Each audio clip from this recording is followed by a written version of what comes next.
പ്രതിപക്ഷം വന്ദേമാതരം തെറ്റായി പാടിയെന്നാരോപിച്ച് പ്രതിഷേധവുമായി വന്ന ബിജെപി നേതാവിന് അതേ നാണയത്തിൽ തിരിച്ചടിച്ച് സ്വകാര്യ ചാനൽ റിപ്പോർട്ടർ കൊടുത്ത മറുപടി ഇപ്പോൾ സാമൂഹ്യ മാധ്യമങ്ങളിൽ വൈറലാവുകയാണ്.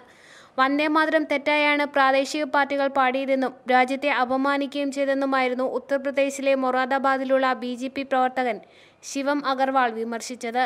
എങ്കിൽ താങ്കൾ ശരിയായി പാടുവെന്ന് അഭിമുഖത്തിനിടെ സ്വകാര്യ ചാനൽ റിപ്പോർട്ടർ ആവശ്യപ്പെട്ടപ്പോൾ മൊബൈൽ ഫോണിൽ നോക്കി നിൽക്കാനേ അഗർവാളിനായുള്ളൂ.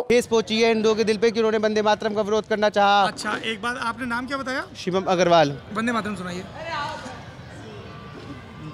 वंदे मातरम का विरोध करना उनका. वंदे मातरम सुनाइए. वंदे मातरम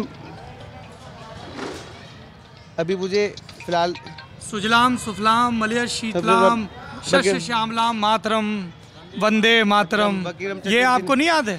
किस किताब में है ये? बंकिम चटर्जी ने इसकी रचयिता. एक उपन्यास में आया था ये सबसे पहले ये गीत.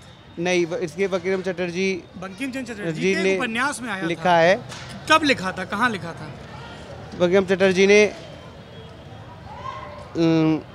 लिखा था ये गीत. ബിജെപിയുടെ തെരഞ്ഞെടുപ്പ് റാലിക്കിടെയായിരുന്നു സംഭവം. മോദി എന്താണ് റാലിക്ക് ശേഷം പറഞ്ഞതെന്ന് റിപ്പോർട്ടർ ചോദിച്ചപ്പോൾ വന്ദേമാതരം പാടാൻ നാണക്കേട് തോന്നുന്നവരെ കണ്ടെത്താൻ പറഞ്ഞെന്നായിരുന്നു മറുപടി.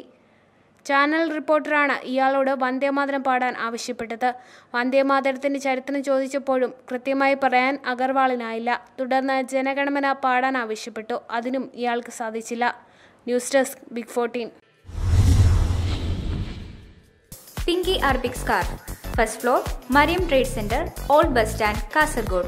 Other branch, Diamond Tower, Uppala.